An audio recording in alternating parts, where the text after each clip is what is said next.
Do you want to retire someday? Of course you do. Do you want your pension to be there when you retire?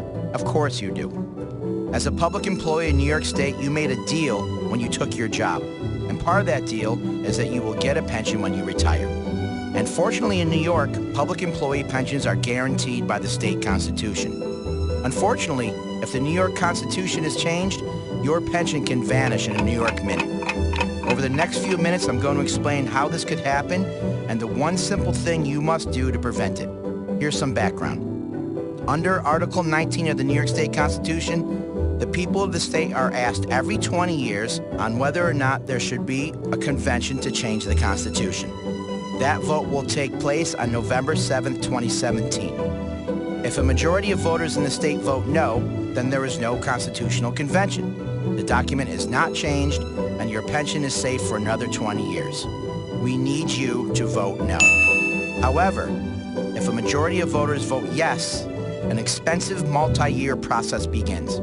204 delegates will have to be elected from across the state during the next general election. These delegates could be a wide variety of people, such as elected officials and political party appointees who would collect 2 salaries. The delegates would meet in Albany the following April for an unspecified duration and discuss changes to the Constitution.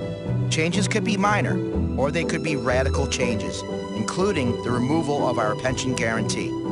In fact, they could even propose taking away pensions from people who have already retired. The proposed changes would then be submitted to the state voters. The public would then vote on whether or not to accept the changes. So you can see that if people vote to hold a constitutional convention, your pension might not be as safe as you thought. That's why it's so important to vote no in November 2017. Some people might argue that the state constitution needs to be changed from time to time, and they may be right. Fortunately, there's another way to do this without having a constitutional convention. Here's the other way. If an individual amendment is passed by 2 consecutively elected state legislatures and then receives a majority vote by the public during a November election, then this amendment would become part of the Constitution. This has been done about 200 times since the last major constitutional redraft. So we do not need a constitutional convention to make changes. Voters rejected the last call for a constitutional convention 20 years ago in 1997. The last constitutional convention was held 50 years ago in 1967. The proposed amendments were submitted to voters, and they were soundly rejected. All New Yorkers will be affected by a constitutional convention. In addition to preventing reduction in public pension benefits, there are several other reasons to vote no. Since the Constitution establishes the basic organizational structure of our government, changes could give too much power to one branch. The Constitution guarantees the right to a free public education. Imagine how that could change and the damage that could be done if we open up the Constitution. The Constitution also establishes various worker rights, including the right to be a member of a union and bargain collectively, and the right to workers' compensation. In addition, the Constitution requires that the state provide for social welfare needs of its citizens. But all of this could be changed. That's why it's so important for you to vote no in November 2017. Luckily, we're not alone. All public employee pensions could be put in jeopardy. Cops and firefighters, state, county, and local government employees, librarians, some healthcare professionals, and elected officials. In 1997, many groups worked together to convince voters that holding a convention was not in the best interest of the people.